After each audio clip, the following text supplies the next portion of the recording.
All ships, he announced over the fleet communication channel. This is Admiral Torres. Today, the Hegemony occupation fleet hung in orbit around the dead world of Zephyr Prime like vultures around a corpse. Massive harvester ships worked methodically across the planet's surface, stripping away resources with industrial efficiency.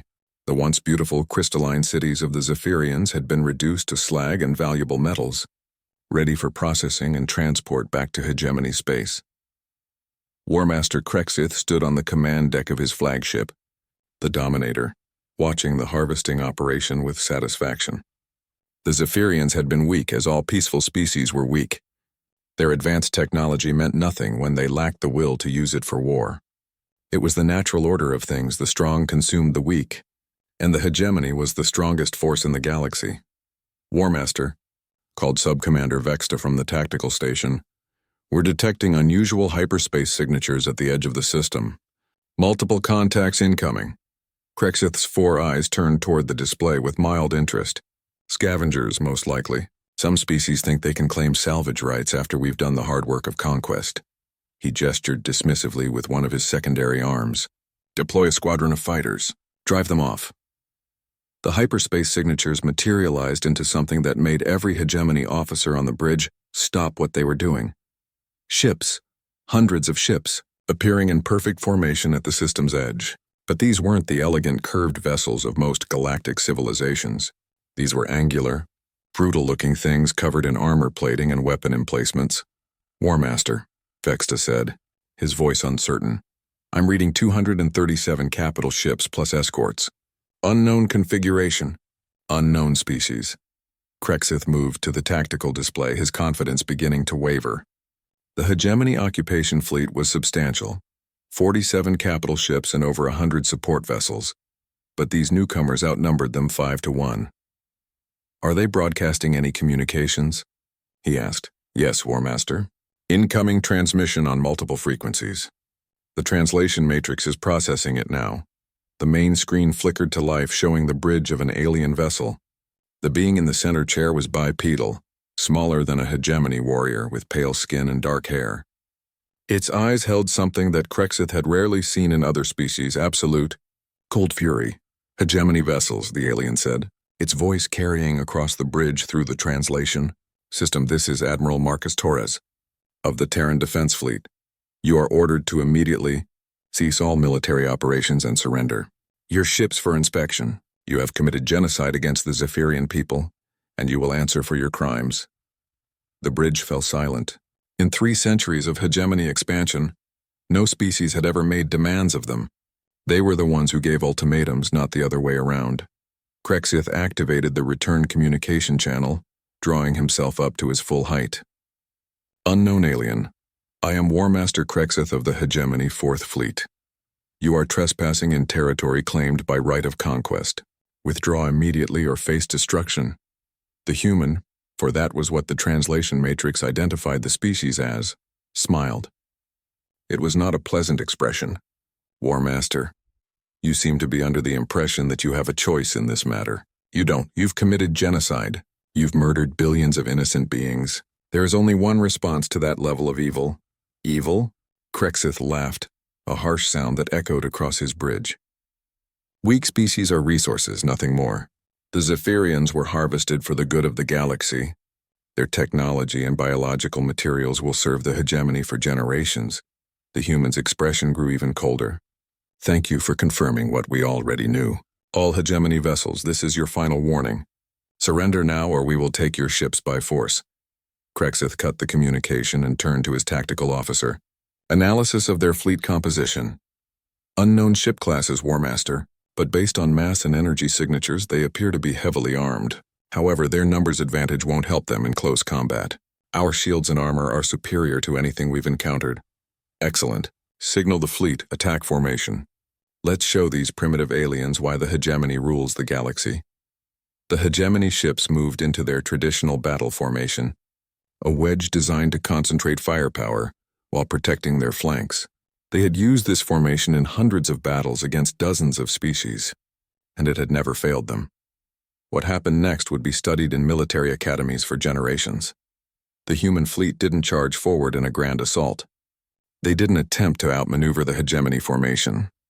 Instead, they simply opened fire from maximum range with weapons that defied everything the hegemony thought they knew about space combat.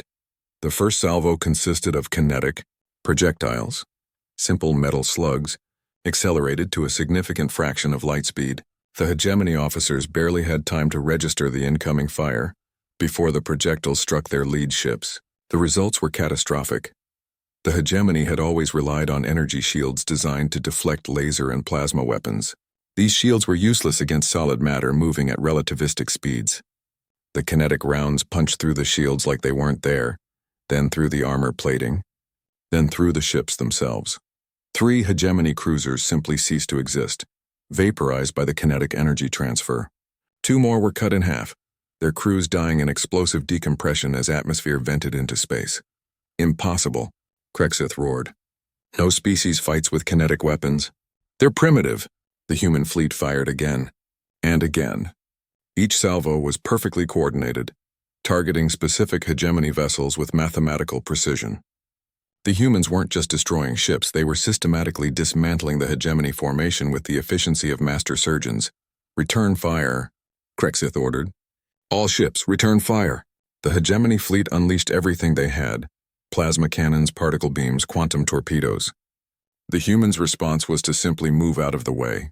Their ships accelerated and maneuvered with impossible agility, as if they were small fighters rather than massive capital ships. How are they moving like that? Vexta demanded from his station. Those ships are massive. They shouldn't be able to change direction so quickly. The answer came from the fleet's science officer, who had been analyzing the human vessels during the battle. Their ships are built differently, Sub-Commander. Most of our mass is in weapon systems and armor. Their ships appear to be built around massive engines and inertial dampening systems. Krexith began to understand. Most galactic civilizations built their warships for intimidation as much as function.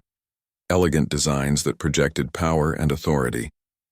The humans had built their ships for only one purpose: to kill as efficiently as possible. The battle continued for another 20 minutes, but the outcome was never in doubt. The human ships moved like living things, coordinating their attacks with precision that suggested either incredible training or some form of shared consciousness. They targeted hegemony engines first, leaving ships helpless. Then they methodically destroyed weapon systems. Finally, they boarded. The first time a human transport approached the Dominator, Krexith ordered his fighters to intercept it. The fighters never made it. Human point defense systems tracked and destroyed every incoming target with the accuracy of trained snipers. The transport latched onto the Dominator's hull, and Krexith prepared for the standard boarding action. Poorly, trained aliens with basic weapons trying to force their way through reinforced airlocks. What came through the hull were nightmares. The humans had cut through the Dominator's armor plating with some kind of focused energy beam, creating their own entry point. The first figure through the breach was wearing powered armor that made it look twice its normal size, carrying weapons that seemed to be built around the simple philosophy of maximum destruction. But it was the way the human moved that truly terrified the hegemony crew. It moved like a predator, scanning the corridor with mechanical precision before advancing with the fluid grace of something that had evolved to hunt. When hegemony soldiers opened fire, the human simply absorbed the hits on its armor and returned fire with weapons that turned living beings into scattered atoms. More humans poured through the breach, securing the corridor with ruthless efficiency. They moved as a unit, covering each other with the instinctive coordination of pack hunters. When they encountered resistance, they eliminated it without hesitation. When they found crew members who surrendered, they processed them with clinical professionalism. Within 30 minutes, the flagship of the hegemony Fourth Fleet was under human control. Krexith found himself face to face with one of the human warriors, its armor scarred from battle but its weapons still functioning perfectly. The human removed its helmet, revealing the face of a young female with eyes that held no fear, no hatred, only cold professional determination. "War Master Krexith," the human said through her suit's translation system. "I am Colonel Sarah Martinez of the Terran Colonial Marines. You are under arrest for crimes against sentient life." "You cannot arrest me," Krexith protested. "I am a War Master of the hegemony. We are the rightful rulers of this galaxy." The emergency session of the Human War Council took place in the depths of Luna Command, buried 3 kilometers beneath the moon's surface in chambers designed to survive planet-killing weapons.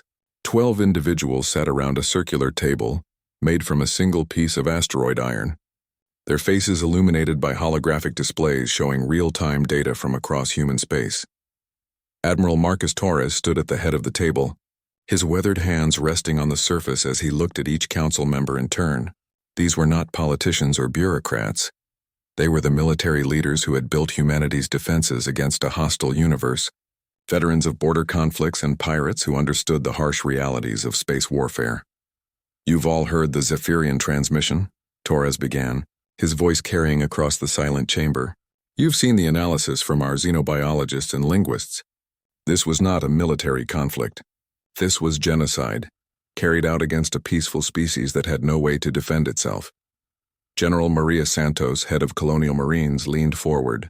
"How certain are we that the Zephyrians are completely extinct?" Dr. Elizabeth Kim from the Xenobiology Institute has been monitoring subspace for any additional transmissions, Torres replied. "Nothing. Complete radio silence from their entire star system. Based on the energy readings our deep space sensors picked up, something systematically destroyed every major population center on their homeworld." The council members exchanged grim looks. These were people who had seen the aftermath of pirate raids and civil wars. But the clinical efficiency of the Zephyrian extermination was something entirely different. "What do we know about this hegemony?" asked Fleet Admiral Chen Wei, commander of the 3rd Defense Fleet. Torres activated a holographic display that showed the sparse intelligence they had gathered. "Almost nothing. They're not in any of our first contact databases. No human ship has ever encountered them directly, but based on the Zephyrian descriptions and energy signatures, they possess military technology that rivals our own." "Numbers?" asked General Santos. "Unknown." The Zephyrians mentioned fleets plural. Their final transmissions indicated orbital bombardment by multiple capital ships. A moment of silence fell over the chamber. Each council member was running calculations in their head: logistics, supply lines, casualty estimates. They were professional soldiers making professional judgments about an unprecedented situation. "There's something else," Torres continued. "Our intelligence analysts have been reviewing deep space sensor data from the past 50 years. They found traces of similar energy signatures in 17 different star systems along the galactic rim. Dead systems. No radio traffic, no signs of technological civilization." The implications hit the room like a physical blow. Commander Sarah Okafor, head of Fleet Intelligence, spoke first. "You're saying this isn't the first time. The hegemony has been doing this for decades, possibly longer.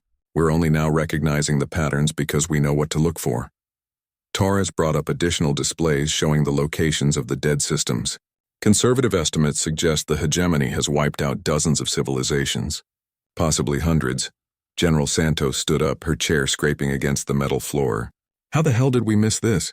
We've had deep space monitoring for a century." "Because we weren't looking for genocide," Torres replied simply. "We were monitoring for threats to human space, not documenting the extinction of species we'd never met." "The galaxy is vast, General. There are millions of star systems we've never visited." The conversation was interrupted by an aide who entered the chamber carrying a sealed data pad. She whispered something to Torres, who read the contents and grew visibly paler. "What is it?" asked Fleet Admiral Chen. Torres looked up from the pad. "Our deep space reconnaissance has been monitoring the Andorian sector since the Zephyrian signal went dark. The hegemony fleet is still there. They're not just conquering and leaving, they're strip mining the entire planet, harvesting every useful resource before moving on." The chamber erupted in angry voices. These were soldiers who had sworn oaths to protect innocent life, and the clinical efficiency of the hegemony's operations offended them on a fundamental level. "Enough," Torres said, his voice cutting through the debate. "We need a decision. Do we respond militarily to this threat?" One by one, the council members spoke. "The hegemony represents a clear and present danger to galactic peace," said Commander Okafor. "If they've been systematically exterminating civilizations for decades, it's only a matter of time before they target human space." "I vote for immediate military intervention." "Agreed," said General Santos. "The Colonial Marines have trained for exactly this scenario, defending civilian populations against overwhelming force. The fact that the civilians in question aren't human doesn't change our obligations. Fleet Admiral Chen was more cautious. We're talking about committing the entire defense fleet to an operation in uncharted space against an enemy we know nothing about. The risk to human colonies if this goes wrong? The risk to human colonies if we do nothing, Torres interrupted, is that we send a message to every aggressive species in the galaxy that genocide carries no consequences. We become complicit through inaction. The debate continued for hours, but the outcome was never really in doubt. Humanity had been shaped by their violent homeworld, but also by their ideals. Every council member had taken an oath to protect innocent life, and the Zephyrian transmission had shown them innocent life being systematically destroyed. When the final vote was called, it was unanimous. 12 voices speaking as one. Military intervention authorized. The next 48 hours saw a mobilization unlike anything in human history. Across hundreds of worlds, shipyards that normally produced civilian vessels switched to military production. Factories began operating around the clock, producing ammunition, medical supplies, and the countless components needed to sustain a fleet at war. The Terran defense fleet itself was a marvel of human engineering and doctrine. Unlike the grand ceremonial navies of older civilizations, human warships were designed by a species that had evolved on a planet trying to kill them. Every system had backups. Every weapon was designed for maximum effectiveness. Every tactical doctrine was written in the blood of hard experience. The flagship was the TDF Indomitable, a massive dreadnought that served as Admiral Torres's mobile command center. Its hull was scarred from a dozen border conflicts, and its crew knew their ship better than they knew their own families. Surrounding it were sister ships with names that spoke to humanity's values. Never Again, Defender of Peace, Righteous Fury, and Guardian's Promise. But it wasn't just the warships that made the fleet terrifying, it was the humans who crewed them. Every sailor, every marine, every pilot had been shaped by evolution on Earth, a world where only the adaptable survived. They were the descendants of beings who had outlasted ice ages and asteroid impacts, who had turned a hostile planet into a garden through sheer determination. Dr. Jennifer Walsh, the xenobiologist from the UES Wanderer, had been transferred to the Indomitable to serve as an advisor on alien psychology. She found herself in Admiral Torres's ready room, briefing the senior staff on what they might expect from the hegemony. Based on the Zephyrian descriptions, she explained, the hegemony appears to operate on a philosophy of might makes right. They see other species as resources to be harvested, rather than people to be respected. This suggests a fundamental inability to understand concepts like mercy or negotiation. Good, said General Santos, who was commanding the Marine contingent. My people don't understand those concepts either when they're protecting innocents. Admiral Torres studied the tactical displays surrounding his desk. Doctor, in your professional opinion, is there any possibility of a peaceful resolution with the hegemony? Dr. Walsh was quiet for a long moment before answering. Admiral, a species that systematically commits genocide against peaceful civilizations has moved beyond the point where peaceful resolution is possible. They've made their choice about how they want to interact with the galaxy. Then we'll make ours, Torres replied. The final fleet composition was staggering. 237 capital ships supported by over 1,000 smaller vessels. Medical ships equipped to handle alien biology. Supply vessels carrying everything needed to establish forward bases. And most importantly, ships carrying something the galaxy had never seen before, human. Marines trained in zero-gravity combat and equipped with weapons designed to work in any environment. As the fleet prepared to jump to the Andorian sector, Admiral Torres stood on the bridge of the Indomitable, looking out at the assembled might of his species. These ships represented the industrial capacity of over 300 human worlds, crewed by beings whose ancestors had conquered the most hostile planet in known space. Admiral, said his communications officer, all ships report ready for jump. We're awaiting your orders. Torres thought about the Zephyrian transmission, about the beautiful song that had been silenced forever. He thought about the 17 dead star systems, about the countless civilizations that had died alone and undefended. Most of all, he thought about the future, about making sure that what happened to the Zephyrians never happened again. Dr. Walsh, he said finally, in your professional opinion, Is there any possibility that the hegemony would change their behavior if we simply defeated their military forces and left their civilian population intact 6 months after the Battle of the Hegemony Core Worlds? Ambassador Elena Vasquez stood before the assembled representatives of the Galactic Council, their varied forms filling the massive amphitheater on the neutral world of Synthesis Station. The air hummed with translation devices working overtime to convert dozens of languages into something approaching mutual understanding. The Council had convened this emergency session to address what the galactic media was calling the human question: what to do about a species that had, in the span of 72 hours, completely destroyed the most powerful military empire in galactic history. Elena looked out at the assembled delegates with calm professionalism. Her simple black diplomatic uniform, a stark contrast to the elaborate robes and ceremonial armor worn by most of the other species. Behind her, a holographic display showed the current status of former hegemony space, dozens of star systems now under human protection, their surviving populations beginning the long process of rebuilding their shattered civilizations. Honored delegates, Elena began, her voice carrying clearly through the chamber's acoustic systems. I stand before you, today representing the United Earth Colonial Government and the Terran Defense Fleet. I am here to address your concerns about humanity's recent military actions and to explain our position regarding galactic affairs going forward. Ripple of nervous tension ran through the assembly. Most of these species had existed on the galactic stage for millennia, building careful diplomatic relationships and maintaining the delicate balance of power that had characterized interstellar politics for thousands of years. The humans had disrupted that balance in the most dramatic way possible. The first to speak was Ambassador Thexala of the Vorthon Republic, her crystalline form reflecting the chamber's lights as she rose from her delegation's position. Ambassador Vasquez, the Council acknowledges humanity's decisive response to the hegemony threat. However, we must address the scale of destruction involved. Your forces eliminated not just the hegemony military, but their entire governmental infrastructure.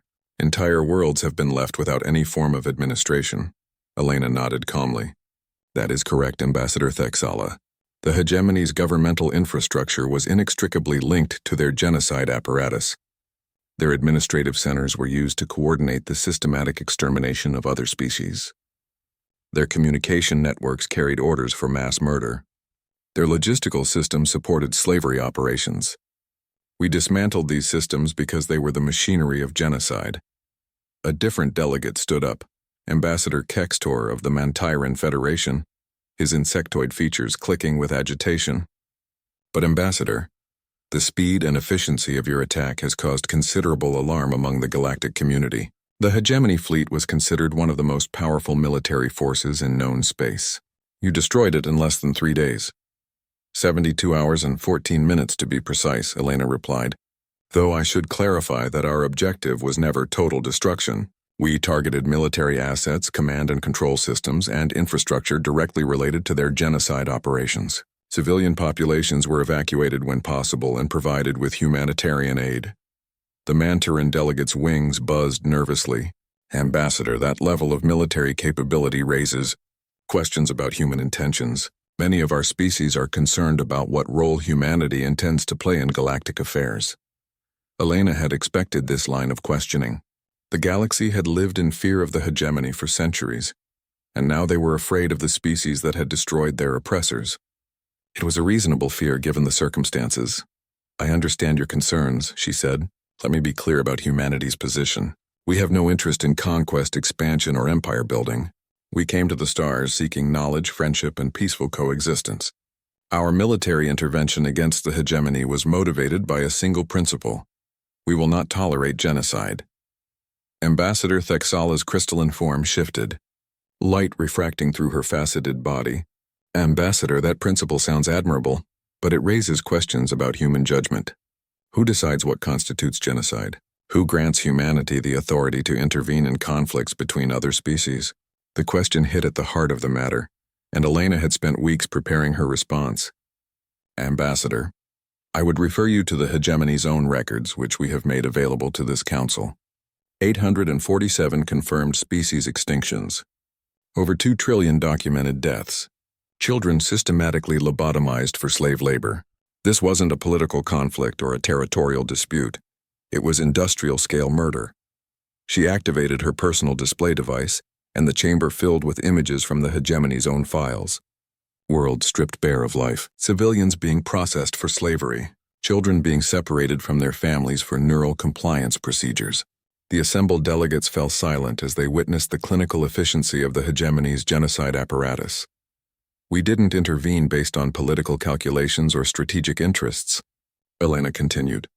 We intervened because we received a distress call from a dying civilization, and we decided that genocide is intolerable regardless of who commits it or where it occurs. A new voice spoke from the upper tiers of the amphitheater. Ambassador Zixella of the Ethereal Collective, a being of pure energy contained within a crystalline matrix, projected her thoughts directly into the translation systems. Ambassador Vasquez, your species' response to the hegemony threat has been unprecedented. But what assurance can you give that humanity will not become what it destroyed? Power of this magnitude has historically corrupted even the most well-intentioned species. Elena had been waiting for this question.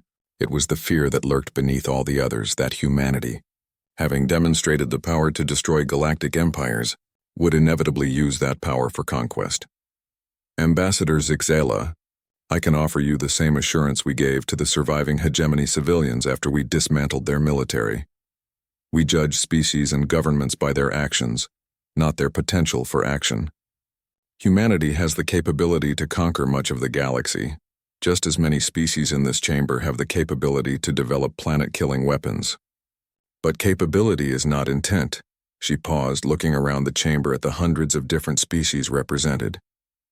I will tell you exactly what humanity intends to do going forward. We will return the former hegemony territories to the species they were stolen from. We will provide aid and protection to any civilization that requests it. We will establish trade relationships with any species that desires them, and we will respond with overwhelming force to any government or organization that attempts to commit genocide. The chamber erupted in debate as delegates discussed the implications of humanity's declared position. Elena waited patiently for order to be restored, knowing that this conversation would shape interstellar relations for generations to come. Ambassador Thexala spoke again, once the noise died down. Ambassador, you speak of providing protection to any civilization that requests it. But what about species that don't want human protection? What about civilizations that prefer to handle their own affairs? Then we leave them alone, Elena replied simply. Humanity has no interest in imposing our values or our presence on unwilling populations. We believe in self-determination and voluntary association. But she emphasized the word carefully. If any species or government attempts to systematically exterminate another, they will face the full response of the human Space Force. A delegate from the Thermal Confederation, a species that communicated through controlled heat emissions, projected a question through their translation matrix. Ambassador, what constitutes genocide in humanity's definition? Where do you draw the line between legitimate military action and unacceptable extermination? Elena had discussed this question extensively with Earth's military and civilian leadership. The destruction of non-combatant populations for the purpose of eliminating a species or culture constitutes genocide. Military actions against armed forces, even decisive ones, do not. The hegemony crossed that line when they began systematically murdering civilian populations and enslaving children. Ambassador Kextor of the Mantaran Federation stood again, his insectoid features displaying what humans had learned to recognize as deep concern. Ambassador, many species in this chamber have engaged in military conflicts that resulted in civilian casualties. Are you saying that humanity reserves the right to intervene in any conflict that produces such casualties? No, Elena replied firmly. War is a tragic reality, and civilian casualties in military conflicts, while regrettable, are different from systematic extermination campaigns. Humanity recognizes the difference between collateral damage and intentional genocide. The hegemony was studying species for years before attacking them, learning their weaknesses and then methodically wiping them out. That level of premeditation and systematic execution is what triggered our response. Admiral Torres stood in the intelligence center aboard the TDF Indomitable, staring at the holographic displays that showed the impossible truth contained within the hegemony's data cores. Around him, Teams of analysts worked frantically to process the massive amount of information they had extracted from the captured ships, but the basic facts were already clear. 847 confirmed species extinctions, reported Commander Sarah Okafor, her voice carefully controlled despite the horror of what she was reading. The hegemony has been systematically exterminating civilizations for over 1,000 years. Conservative estimates put the death toll at over 2 trillion sentient beings. Dr. Jennifer Walsh, who had been analyzing the biological data from the hegemony computers, looked pale as she delivered her own report. Admiral, they're not just killing these species. They're cataloging them first. Detailed biological studies, psychological profiles, cultural analysis. They study each civilization before they destroy it, learning their weaknesses and documenting their unique characteristics for future reference. Torres closed his eyes for a moment, trying to process the magnitude of what they had discovered. The Zephyrians hadn't been victims of random violence. They had been the latest entry in a catalog of genocide that stretched back centuries. What about their neural compliance procedures? He asked. Dr. Walsh's expression grew even more grim. It's exactly what we feared. They're taking children from conquered species and using advanced neurosurgery to turn them into compliant workers. Essentially, they're lobotomizing them, but leaving enough brain function for manual labor. Admiral, we're looking at systematic slavery on a scale that defies comprehension. The intelligence center fell silent, except for the quiet hum of computers processing data. Every person in the room was a military professional, trained to deal with difficult situations, but the clinical efficiency of the hegemony's operations was beyond anything they had imagined. Sir, said Lieutenant Commander James Park from the Tactical Analysis Station, there's something else. The hegemony fleet we just defeated, it's not their main force. According to their records, this was a harvesting operation. Their primary military fleet is based in the hegemony core worlds, approximately 120 light-years from here. Torres turned to face the younger officer. How large is their primary fleet? Over 3,000 capital ships, sir, plus support vessels and orbital defense platforms around their core worlds. The force we just defeated represents less than 2% of their total military capability. The implications hung in the air like a toxic cloud. The humans had just achieved a decisive victory against what amounted to a hegemony reconnaissance force. The real enemy was still out there, and they were vastly more powerful than anything humanity had ever faced. Admiral, Commander Okafor said quietly, there's more. The hegemony has been monitoring human space for the past 50 years. They've identified our colonies, our trade routes, our military installations. According to their records, we're scheduled for harvesting within the next 5 years. Torres felt something cold settle in his chest. They were planning to do to us what they did to the Zephyrians. Yes, sir. Complete extinction of human military capability, followed by systematic enslavement of our population. They've already identified which human colonies would be most suitable for different types of forced labor. The Admiral walked to the main display, which showed a 3-dimensional map of the local galactic arm. Red markers indicated the locations of the 847 extinct civilizations. The pattern was clear. The hegemony had been moving systematically through the galaxy, consuming every intelligent species in their path. What about survivors? He asked. Are there any other species fighting back? Dr. Walsh shook her head. The hegemony's tactics are designed to prevent organized resistance. They study each species for years before attacking, learning their weaknesses and cultural blind spots. By the time they strike, they know exactly how to cripple their target's ability to coordinate a defense. But they didn't study us, Torres realized. No, sir, we're too far out on the galactic rim, and we've only been space-capable for a few centuries. The hegemony classified us as a minor species not worthy of detailed analysis. They planned to simply overwhelm us with superior numbers when our turn came. Torres looked at the tactical display showing the current positions of both fleets. The human ships were still in orbit around Zephyr Prime, their crews working around the clock to document the hegemony's crimes and provide aid to any possible survivors. The destroyed planet below them served as a stark reminder of what was at stake. Recommendations? He asked his senior staff. General Santos, who had been monitoring the prisoner interrogations, spoke first. Admiral, based on what we've learned from the hegemony officers, their entire civilization is built around the philosophy of conquest and subjugation. They don't understand concepts like negotiation or compromise. Any attempt at peaceful resolution will be seen as weakness. Agreed, said Commander Okafor. Their entire social structure is militaristic. Mercy is considered a character flaw.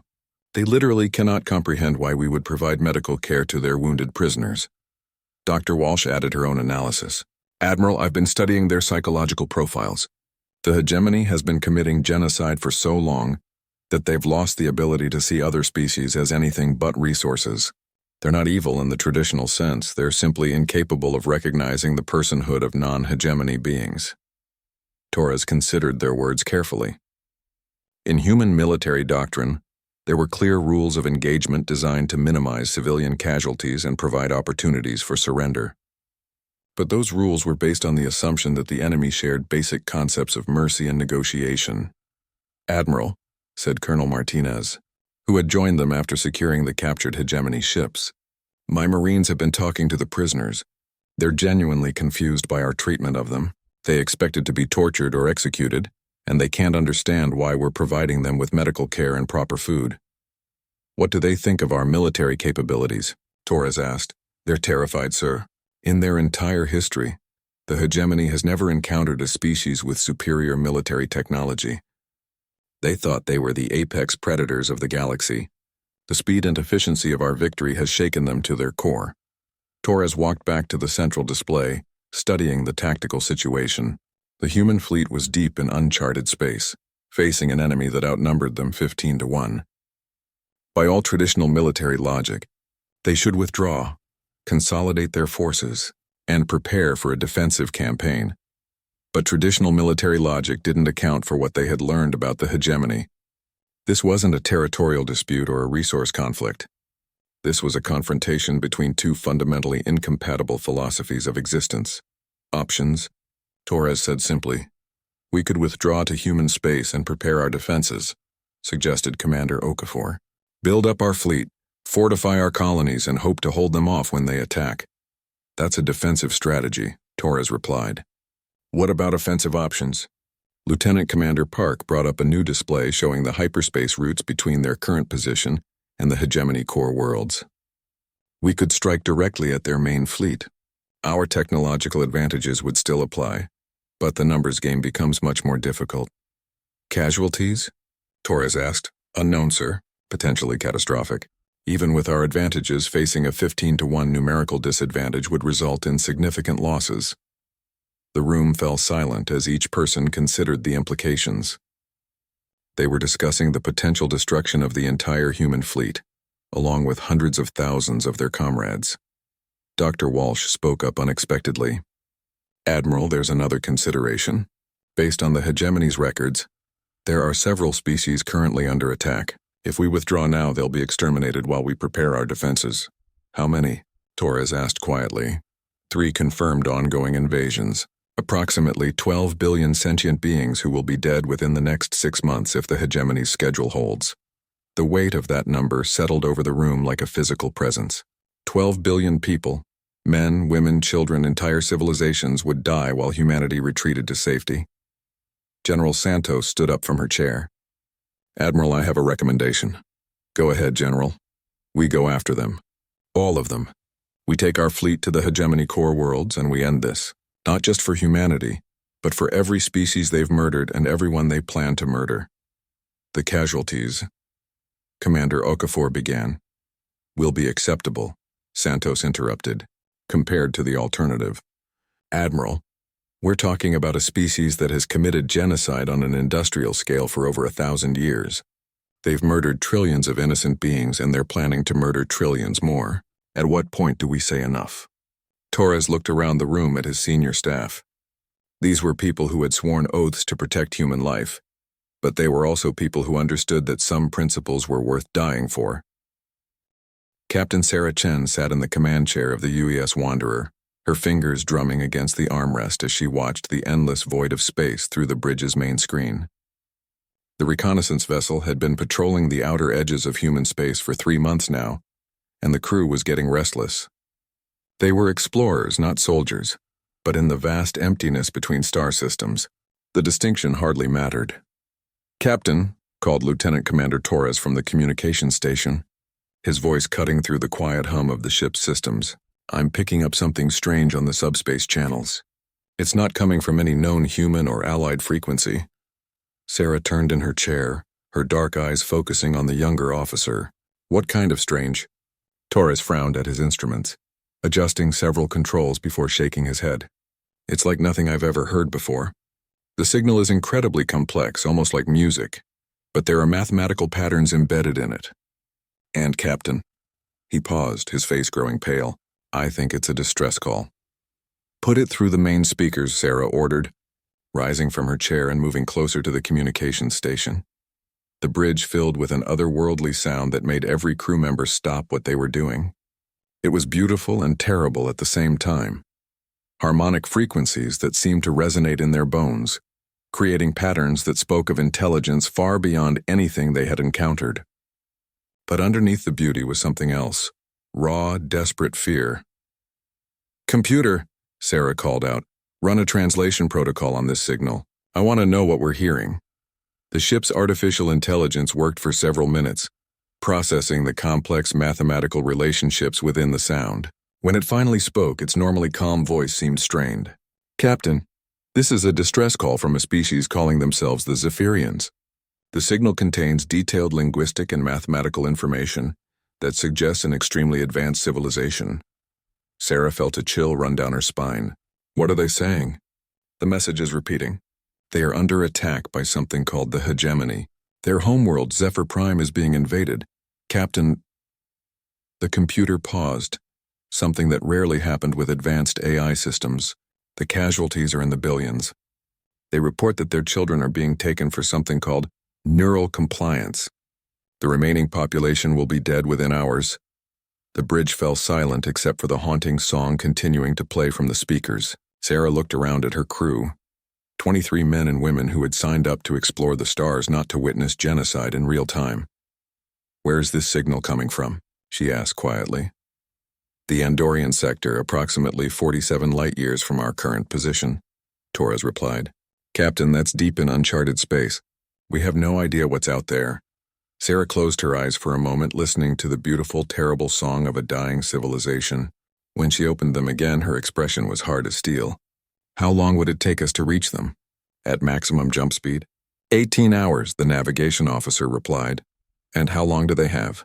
Torres checked his instruments again. "Based on the signal degradation and the content of their messages, maybe 6 hours before their transmission capabilities are destroyed completely." Sarah made a decision that would change the course of galactic history. "Send an immediate priority transmission to Earth and Colonial Command. Tell them we have discovered an ongoing genocide and are requesting immediate military intervention. Include all the data from this transmission." "Captain," said Dr. Jennifer Walsh, the ship's science officer, "we don't even know if these Zephyrians are friendly. We know nothing about this hegemony. Shouldn't we—" "Doctor," Sarah interrupted, her voice carrying the weight of absolute authority, "I've been listening to that signal for 10 minutes, and I can tell you with complete certainty that no species capable of creating something that beautiful deserves to be wiped out by anyone. Send the transmission." The next hour was agony. The Zephyrian signal continued, growing weaker and more desperate with each repetition. The computer translated fragments of individual voices, scientists describing their research, artists speaking of their unfinished works, parents saying goodbye to children they would never see again. It was a civilization's final song, and it was breaking the hearts of everyone who heard it. When the response came from Earth, it was immediate and direct.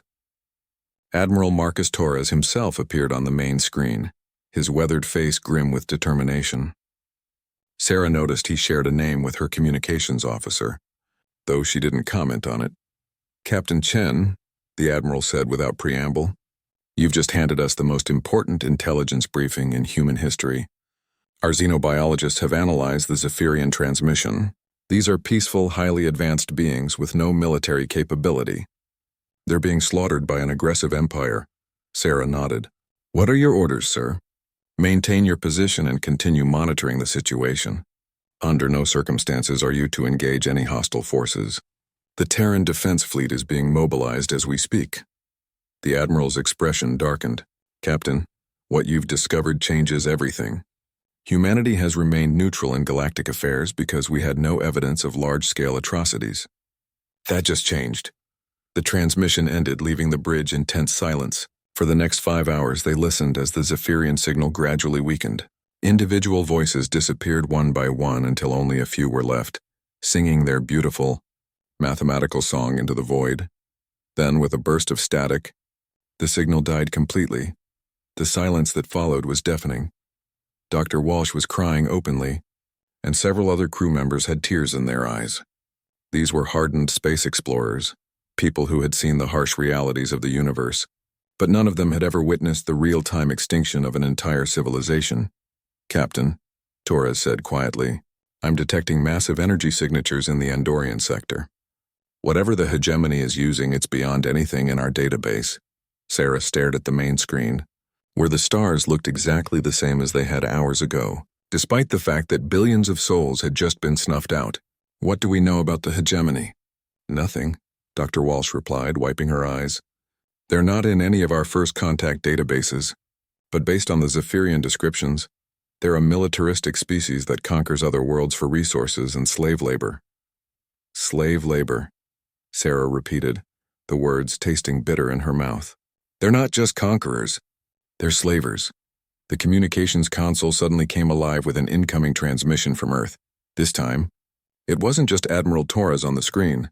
It was the entire Human War Council, 12 men and women who had the authority to mobilize humanity's full military might. "Captain Chen," Admiral Torres said, "we've made our decision. The Terran Defense Fleet is jumping to your coordinates within the hour. You're about to witness the largest military mobilization in human history." "Sir," Sarah asked, "what are our rules of engagement?" The Admiral's expression was colder than the space between stars. "Captain, for the first time since the formation of the Colonial Defense Force, humanity is going to war. Not for territory, not for resources, but because we will not tolerate genocide." He paused, and when he spoke again, his voice carried the weight of an entire species' fury. "The hegemony has just learned that there are consequences for murdering innocents. They're about to discover why the rest of the galaxy calls us Deathworlders." As if summoned by his words, space around the Wanderer began to shimmer with incoming jump signatures. First one, then 10, then hundreds of human warships dropped out of hyperspace in perfect formation. Sarah had seen the defense fleet during training exercises, but never like this. Never mobilized for war, never carrying the righteous fury of an entire species. The fleet was magnificent and terrible. Massive dreadnoughts with names like Righteous Fury and Never Again hung in space beside smaller destroyers and cruisers. Support vessels carried medical supplies and food for refugees, while others were loaded with enough ammunition to level planets. Admiral Torres appeared on the main screen one final time. "Captain Chen, you and your crew have just changed the course of galactic history. The Zephyrians are gone, but their message will ensure that the hegemony pays for every life they've taken. We're heading to the Andorian sector now. Stay safe and know that because of your actions today, this kind of atrocity will never happen again." As the fleet jumped into hyperspace, leaving the Wanderer alone once more, Sarah stood looking at the empty space where hundreds of human warships had just been. The Zephyrians were gone, their beautiful song silenced forever, but their final transmission had awakened something in humanity, something that would reshape the galaxy itself. The Deathworlders were going to war.